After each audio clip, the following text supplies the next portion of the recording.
स्टर्नफील्ड school के पुराने लोहे के गेट उनके ऊपर मंडरा रहे थे। ये गेट समय की मार झेल चुके थे, जिन पर जंग की मोटी परत छड़ी हुई थी। ऐसा लगता था जैसे ये गेट अपने अंदर छुपे रहस्यों को बाहर आने से रोक रहे हों। वे ठंडे, सख्त और अरुचिकर थे। इन गेट्स को देखकर ही किसी के भी रोंगटे खड़े हो सकते थे। ऐसा लगता था जैसे ये गेट्स किसी भयानक कहानी के गवाह हों। राहुल, नेहा और आकाश जंग लगे सीखचों के सामने खड़े थे। उनके दिल क्रिकेट की चहचहाने की आवाज के साथ एक स्वर में धी पाउंडिंग रहे थे। उनके चेहरे पर डर और उत्साह का मिश्रण साफ झलक रहा था। दिल्ली के बाहरी इलाके में कुख्यात प्रेतवाधित स्कूल में एक रात बिताने की चुनौती राहुल का आइडिया था। यह स्कूल कई सालों से वीरान पड़ा था और इसके बारे में कई डरावनी कहानियां प्रचलित थीं। अब चांद की भयानक रोशनी में नहाया हुआ स्कूल एक सुनसान इमारत की तरह कम और रात के आकाश के खिलाफ एक राक्षसी छाया की तरह लग रहा था। चांदनी की हल्की रोशनी में स्कूल की खिड़कियां और दरवाजे किसी भूतिया चेहरे की तरह दिख रहे थे। हवा भूली हुई कहानियों और अतीत की फुसफुसाहट के भार से भारी थी। ऐसा लगता था जैसे हवा में कोई अदृश्य शक्ति हो जो उन कहानियों को फिर से जीवित कर रही हो। गेट पर लगे प्राचीन पीपल के पेड़ की पत्तियों से एक हल्की हवा सरसराई जो एक दर्दनाक आह की तरह लग रही थी। पेड़ की शाखाएं जैसे किसी अदृश्य हाथ से हिल रही हों और उसकी पत्तियां एक अजीब सी ध्वनि कर रही थीं। Are you sure about this, Rahul? Neha की आवाज बमुश्किल एक फुसफुसाहट थी। उसकी निगाहें घबराहट से छायादार मैदान के चारों ओर घूम रही थीं। उसकी आंखों में डर साफ झलक रहा था और उसके हाथ हल्के से कांप रहे थे। Don't worry. राहुल ने जवाब दिया। वह जितना महसूस कर रहा था उससे ज्यादा बहादुर बनने की कोशिश कर रहा था। उसके चेहरे पर एक नकली मुस्कान थी जो उसके अंदर के डर को छुपाने की कोशिश कर रही थी। उसने अपना कैमरा निकाला। उसकी धातु की शीतलता उसकी पसीने से तर हथेलियों में एक आश्वासन थी। कैमरा उसके लिए एक ढाल की तरह था जो उसे इस भयानक माहौल में थोड़ी हिम्मत दे रहा था। Think of the story we'll get. Imagine the thrill, the adventure, and the fame. We'll be the talk of the town. Rahul की आवाज में एक नई ऊर्जा थी जो उसके दोस्तों को भी थोड़ी हिम्मत दे रही थी। उन्होंने एक गहरी सांस ली और गेट की ओर बढ़ने लगे। उनके कदम धीमे थे, लेकिन उनके दिलों में एक अजीब सी उत्सुकता थी। जैसे ही उन्होंने गेट को धक्का दिया, वह एक भयानक चरमराहट के साथ खुला। यह आवाज जैसे उनके दिलों की धड़कन को और तेज कर रही थी। गेट के खुलते ही एक ठंडी हवा का झोंका उनके चेहरों पर पड़ा जो उनके रोंगटे खड़े कर गया। उन्होंने धीरे धीरे स्कूल के परिसर में कदम रखा। अंदर का माहौल और भी भयानक था। हर तरफ एक अजीब सी खामोशी थी जो उनके दिलों की धड़कन को और तेज कर रही थी। ऐसा लगता था जैसे स्कूल की दीवारें भी उनकी हरकतों को देख रही हों। वे चारों ओर देखते हुए धीरे धीरे आगे बढ़ने लगे। हर कदम के साथ उनके दिलों की धड़कन और तेज हो रही थी। उनके कान हर छोटी सी आवाज पर चौकन्ने थे और उनकी आंखें हर छाया को ध्यान से देख रही थीं। अचानक उन्होंने एक पुरानी कक्षा देखी। यह कक्षा धूल और मकड़ी के जालों से भरी हुई थी। ऐसा लगता था जैसे यहाँ सालों से कोई नहीं आया हो। उन्होंने धीरे धीरे कक्षा के अंदर कदम रखा और चारों ओर देखने लगे। कक्षा के अंदर उन्हें पुराने स्कूल के कुछ अवशेष मिले। धूल से भरी किताबें, टूटे हुए डेस्क और कुर्सियां। ये सब देखकर उनके मन में और भी डर बैठ गया, लेकिन साथ ही उनके अंदर की उत्सुकता भी बढ़ रही थी। तभी उन्होंने एक अजीब सी आवाज सुनी। ये आवाज जैसे किसी के कदमों की थी। वे एक दूसरे की ओर डर से देखने लगे। उनके दिलों की धड़कन और तेज हो गई और उनके चेहरे पर डर साफ झलक रहा था। उन्होंने फैसला किया कि वे इस आवाज की जांच करेंगे। वे धीरे धीरे उस दिशा में बढ़ने लगे जहां से आवाज आ रही थी। उनके कदम धीमे और सावधान थे और उनके दिलों में डर और उत्सुकता का मिश्रण था। चलते चलते वे एक पुरानी सीढ़ी के पास पहुंचे। यह सीढ़ी ऊपर की मंजिलों की ओर जा रही थी। उन्होंने एक दूसरे की ओर देखा और फिर धीरे धीरे सीढ़ियों पर चढ़ने लगे। हर कदम के साथ सीढ़ियां चरमरा रही थी और उनके दिलों की धड़कन और तेज हो रही थी। ऊपर पहुंचकर उन्होंने एक बंद दरवाजा देखा। यह दरवाजा जंग लगा हुआ था और उस पर एक बड़ा ताला लगा हुआ था। उन्होंने दरवाजे को खोलने की कोशिश की, लेकिन ताला बहुत मजबूत था। वे एक दूसरे की ओर देखने लगे और फिर उन्होंने फैसला किया कि वे इस दरवाजे को तोड़ेंगे। उन्होंने मिलकर ताले को तोड़ने की कोशिश की। कुछ देर की मेहनत के बाद ताला टूट गया और दरवाजा खुल गया। उन्होंने धीरे धीरे दरवाजे को खोला और अंदर कदम रखा। अंदर का दृश्य देखकर उनके होश उड़ गए। अंदर एक गुप्त कमरा था जिसमें कई रहस्यमयी चीजें रखी हुई थीं। उनके चेहरे पर हैरानी और डर का मिश्रण था। उन्होंने कभी नहीं सोचा था कि उन्हें इस स्कूल में ऐसा कुछ मिलेगा। उनके मन में कई सवाल उठ रहे थे और वे इस रहस्य को सुलझाने के लिए और भी उत्सुक हो गए थे। विरोध के साथ फाटक खुल गया, मानो वर्षों की नींद के बाद परेशान हो।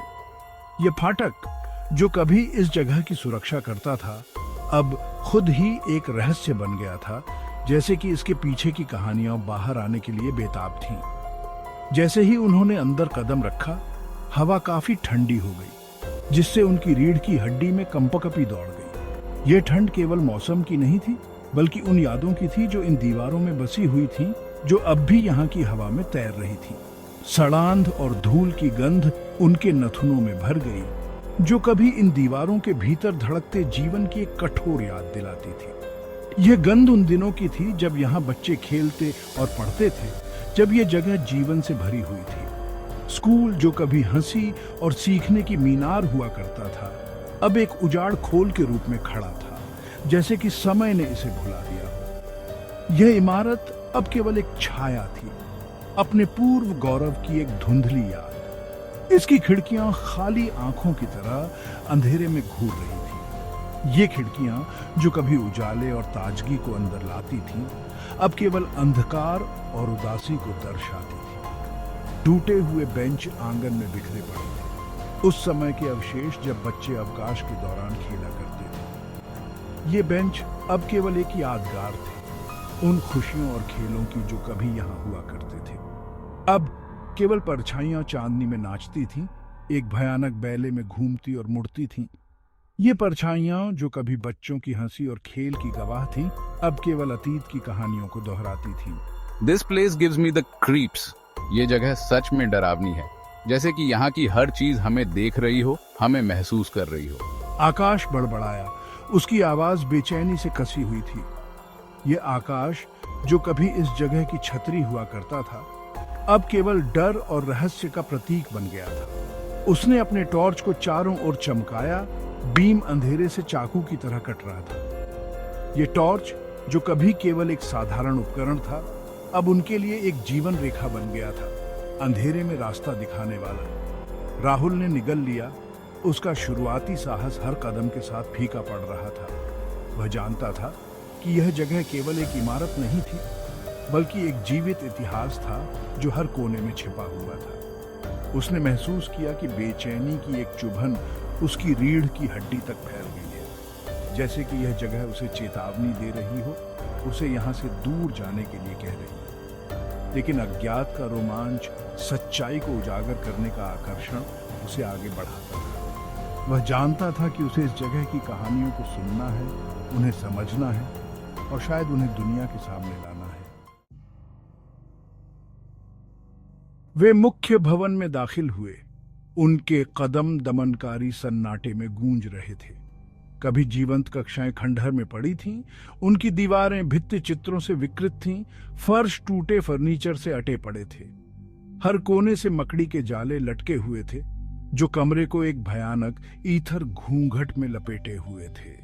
सन्नाटे में वे लगभग अतीत की गूंज सुन सकते थे। छात्रों की बड़बड़ाहट, ब्लैक बोर्ड पर चाक की खरोंच, एक शिक्षक की तीखी फटकार। मानो दीवारें ही अपनी सांसें थामे हुए थीं, जो बहुत पहले बीते हुए समय के रहस्यों की रक्षा कर रही थीं। Do you think anyone died here, Rahul? Neha कांप उठी। उसने अपनी शॉल को अपने चारों ओर कस लिया। राहुल ने अपना सिर हिलाया। भूतिया आकृतियों की छवि को दूर करने की कोशिश कर रहा था, जो नेहा के शब्दों ने मन में उकेरी थी। It's just an old school, Neha. उसने कहा, लेकिन सन्नाटे में उसके अपने शब्द भी खोखले लग रहे थे।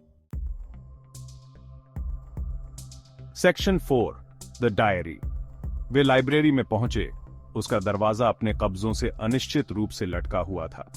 दरवाजे की चरमराहट ने एक अजीब सी खामोशी को तोड़ा, मानो वह भी इस रहस्यमयी माहौल का हिस्सा हो। अंदर की हवा सड़ते कागज और फफूंदी की गंध से भरी हुई थी। हर सांस के साथ वे उस जगह की पुरानी कहानियों और भूले बिसरे रहस्यों को महसूस कर सकते थे। टूटी हुई खिड़कियों से चांदनी अंदर आ रही थी, जो धूल भरी किताबों की अलमारियों की पंक्तियों को रोशन कर रही थी। चांदनी की किरणें मानो उन किताबों की कहानियों को फिर से जीवित कर रही थीं, जो वर्षों से अनकही रह गई थीं। कमरे के बीच में एक मेज पर एक ही किरण पड़ी, जहां चमड़े की जिल्द वाली एक डायरी खुली हुई थी, मानो उनका इंतजार कर रही हो। उस डायरी की उपस्थिति ने पूरे कमरे को एक रहस्यमयी आभा से भर दिया था। मानो किसी अदृश्य शक्ति द्वारा खींचे गए राहुल उसकी ओर चल पड़े। उनकी उंगलियां डायरी की घिसी हुई रीढ़ को ट्रेस कर रही थीं।